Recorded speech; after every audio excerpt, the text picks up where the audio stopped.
Hello दोस्तों, मैं मिथुन आपके अपने YouTube चैनल कलम से क्रांति T20 में स्वागत करते हैं। तो चलिए आइए, आज एक नया सेशन हम लोग स्टार्ट कर रहे हैं जो कि रहेगा ज्यामिति से, जिसका कि पहला अध्याय है त्रिभुज। हम यही स्टार्ट करने के लिए जा रहे हैं। तो इसमें पहले हम लोग करेंगे चर्चा थ्योरम का, उसके बाद करेंगे चर्चा किसका, एक्सरसाइज का। तो चलिए आज हम पहला थ्योरम स्टार्ट कर रहे हैं आपके लिए। देखिए पहला थ्योरम लाते हैं आपके पास। तो देखिए यहाँ पे प्रमेय फर्स्ट जो है आपका क्वेश्चन कह रहा है यहाँ पे, सिद्ध कीजिए कि एक भुजा के समांतर एक रेखा खींची जाए तो अन्य दो भुजाएं एक ही अनुपात में विभाजित हो जाती है।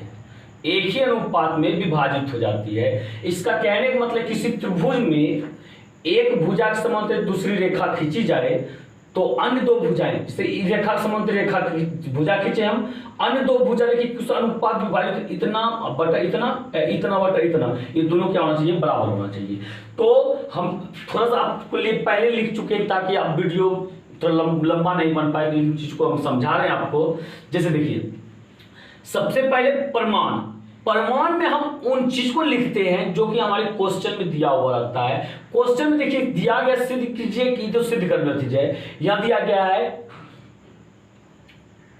कि क्या दिया गया, एक भुजा की दिया गया, एक भुजा के समांतर एक रेखा खींची गई दिया गया था, हम खींच भी दिए और परमाणु में इसी चीज को लिख दिए कि माना कि त्रिभुज एबीसी, एक त्रिभुज एबीसी की भुजा बीसी के समांतर रेखा डीई, इसको लिखे डी और ई, ठीक है, डीई खींची गई है जो AB और AC से क्रमशः बिंदु D और E पर मिलती है। कंप्लीट हो गया आपका प्रमाण, ये दिया गया था आपका। अब कहता है सिद्ध करना है, उसके बाद लिखना है कि हम लोग को सिद्ध करना है। तो क्या कहना, सिद्ध कीजिए कि एक भुजा के समांतर एक रेखा खींची जाए तो अन्य दो भुजाएं एक ही अनुपात बता इतना बटा इतना और बराबर इतना बटा इतना लिख दीजिए। सिद्ध करना है AD बटा DB और बराबर AE बटा EC। हो गया कंप्लीट है। अब देखिए थोड़ा सा चीज आपको बता रहे हैं, हम थोड़ा सा बता रहे हैं ये रचना के बारे में कि हम लोग को सिद्ध करने के लिए कुछ एक्स्ट्रा यदि काम करना पड़े, छेड़छाड़ करना पड़े चीज में, उसको रचना में डालते हैं। तो हम लोग को लग रहा है यहाँ पे कि हम लोग को यहाँ पे रचना में जो है ना, इसको थोड़ा डॉट डॉट से मिलाना पड़ेगा। यानी कि ये जो है ना क्षेत्रफल पे आधारित ये थ्योरम है। तो क्षेत्रफल निकालने के लिए आधार गुना ऊंचाई होता है, ऊंचाई इसमें पता होना चाहिए ना, तो पता नहीं था इसलिए एक लंब डाल दिए दोनों में। क्या कर दिए, लंब डाल दिए दोनों भुजा पर। तो वही लिख दिए यहाँ पे रचना में, डी से DM तथा ई से EN लंब क्रमशः AC तथा AB पर डालते हैं। देखिए पहला जो DM है वो तो AC पर ही तो डाला गया है, DM भुजा AC पर डाला गया है। फिर देखिए EN भुजा AB डाला गया, वही AC तथा AB पर डालते हैं।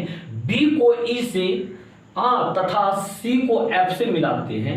तो ये पहले नहीं किया गया था, देखिए अभी कम कर रहे हैं ताकि आपको समझ पाए कि नहीं, ये बाद में रचना का काम किया गया है कि D को C से और B को E से मिलाया गया है। यहाँ पे रचना मिलाए, ये बात को समझे यहाँ पे। अब हम लोग को क्या करना है, सिद्ध करना है, ये चीज सिद्ध करके दिखाना है। तो इसके लिए देखिए आप थोड़ा सा समझिएगा इस चीज को, ठीक है। तो समझिएगा आप, क्या एक काम कीजिए, आप लोग इस चीज को आप उतार लीजिए, ठीक है, इस चीज को आप उतार लीजिए।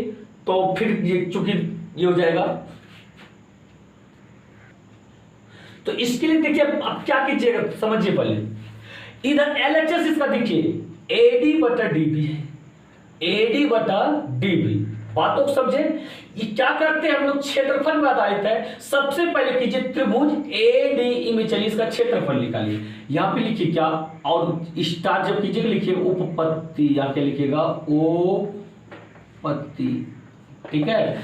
क्या लिखिए, त्रिभुज ADE का क्षेत्रफल, त्रिभुज ADE का क्षेत्रफल। सूत्र बताइए क्या होता है, हाफ इंटू आधार गुना ऊंचाई होता है ना।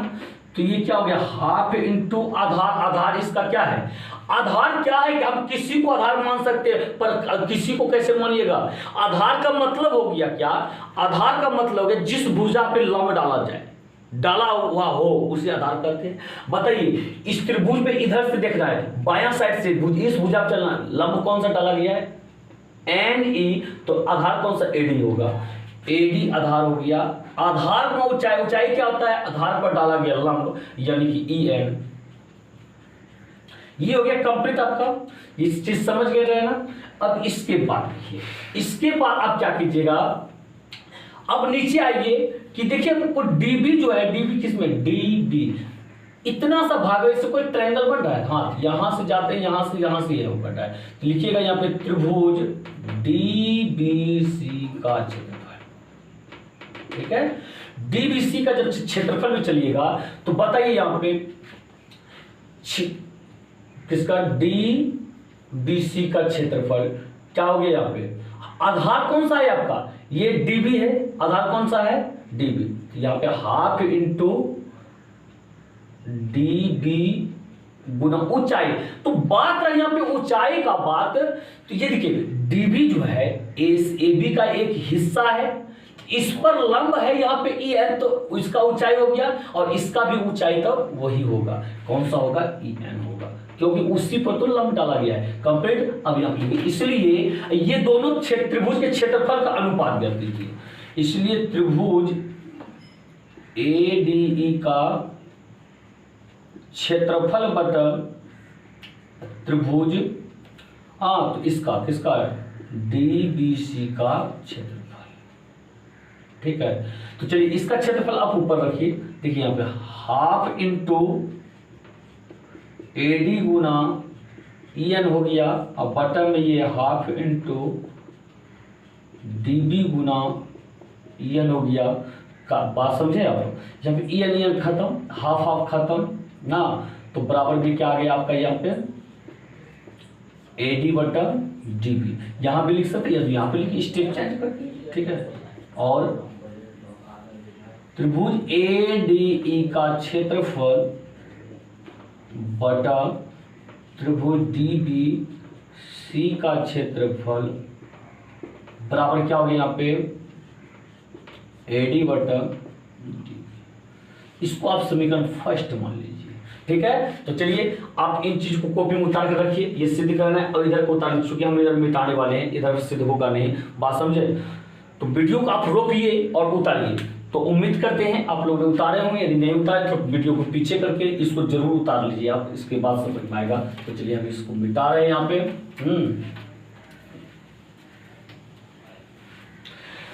तो ऐसा हो गया, समीकरण फर्स्ट तैयार हो गया। अब चलिए यही काम, जो काम इधर किए ना, यही काम करना अभी दाहिना साइड से करना, इस तरह से, इधर से। अब जैसे इस त्रिभुज में गए थे, आधार लेते AD ना, अभी आधार लेंगे AD, फिर नीचे गए थे त्रिभुज, आधार लेते DB ना, इस बार लेंगे EC। बात समझो, सेम काम करना है। तो क्या कीजिएगा, त्रिभुज, तो पुनः चलिए एक बार इसका क्षेत्रफल निकाल चुके हैं, पुनः त्रिभुज ADE का क्षेत्रफल तो बताइए क्या होगा, हाफ इंटू आधार ऊंचाई, इस पर आधार मानते हैं किसको, AE को। तो बताइए ऊंचाई कौन सा है, इस पर डाला गया लंब क्या डाला गया, DM डाला गया है, D। बात समझे। अब फिर यहां पे चलिए किसका, त्रिभुज, अगली बार किसका निकालिएगा क्षेत्रफल, DCE का क्षेत्रफल, त्रिभुज DCE का क्षेत्रफल। इसका जब क्षेत्रफल निकालिएगा आप, ये क्या हो जाएगा फिर, हाफ इंटू आधार गुना ऊंचाई। तो बताइए आधार इसमें से कौन सा है, EC हो गया आधार, गुना में ऊंचाई, यानी कि इस पर डाला गया लंब, इसी का भाग, ये पूरा किसका भाग है, AC का, इस पर लंब क्या डाला गया है, देख रहे हैं DM डाला गया, इसमें भी DM ही होगा, कंप्लीट। अब इसका अनुपात लिख दीजिए, इसलिए त्रिभुज ADE का क्षेत्रफल अब बटा त्रिभुज DCE का क्षेत्रफल। तो देखिए इसका क्या है, ऊपर में है हाफ इंटू ए ई गुना डी एम ना, इसको लिख दिए। अब इसको नीचे लिखिए, क्या चाहिए, हाफ इंटू ई सी गुना डी एम। तो डी एम खत्म, हाफ हाफ खत्म। तो और ए त्रिभुज ए डी ई का क्षेत्रफल बटा त्रिभुज डी सी ई का क्षेत्रफल बराबर क्या हो गया, ये ए ई बटा सी ई हो गया। ये हो गया आपका समीकरण सेकेंड हो गया। आपका क्या हो गया, समीकरण सेकेंड हो गया। थोड़ा देखिए भाषा है, हम वीडियो को रोक के लिख देते हैं आपको। तो देखिए आप यहाँ पे थोड़ी इन चीजों को समझ लीजिए, भाषा में था, वीडियो को थोड़ा ये करने के लिए हम कर लिए।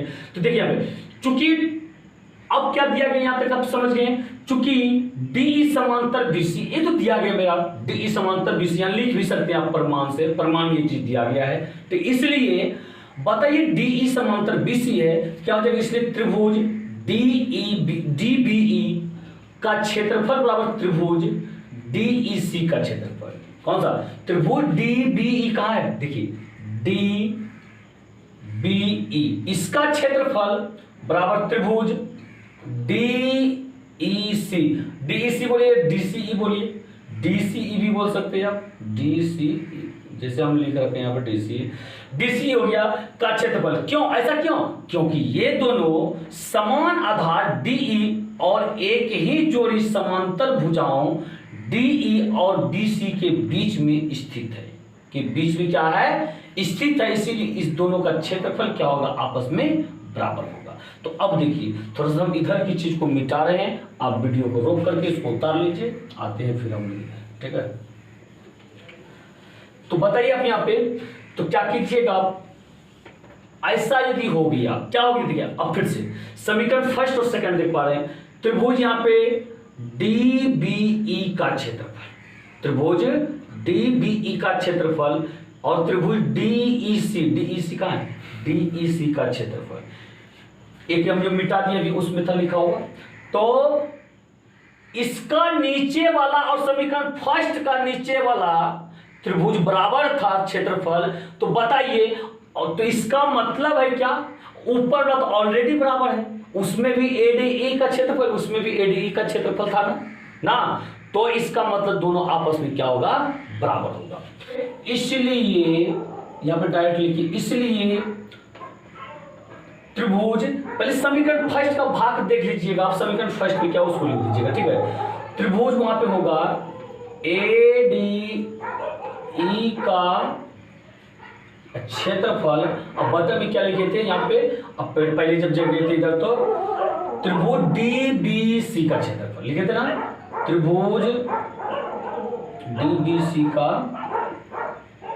क्षेत्रफल, ठीक है, बराबर इसके बाद त्रिभुज एडीई, त्रिभुज एडीई का क्षेत्रफल और बटा त्रिभुज डीसीई का क्षेत्रफल।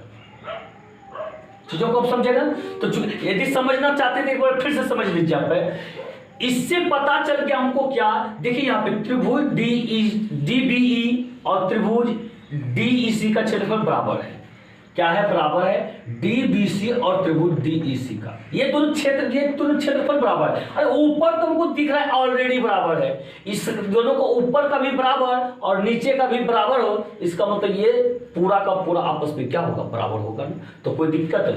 तो अब यहाँ पे लिख सकते हैं हम लोग समीकरण फर्स्ट और क्या से सेकेंड से, समीकरण फर्स्ट में इसके बराबर क्या आया था बताइए, तो इसके बराबर आया था, पहला भाग जो सिद्ध करना था वही आया था ना, यानी कि एडी बटा डीबी बराबर, इसके बाद इसका देखिए क्या आया है, एई बटा सीई, एई बटा सीई, सीई लिखिए, ईसी लिखिए यहाँ पे, ईसी कोई दिक्कत नहीं उससे भुजा लेने से, ईसी कोई दिक्कत है। अब देखिए यही तो सिद्ध करना था, हो गया प्रूफ आपका। हो गया कंप्लीट आपका। तो ये पहला थ्योरम आपका सिद्ध हुआ। तो आप लोग को अच्छा लगा होगा। यदि ये अच्छा लगा है आप इसे लाइक कर दीजिए, शेयर कमेंट करना मत भूलिएगा। और हाँ, यदि कोई इस चैनल को सब्सक्राइब नहीं किए है तो वो सब्सक्राइब भी जरूर कर दीजिएगा। इसी के साथ जय हिंद, जय भारत।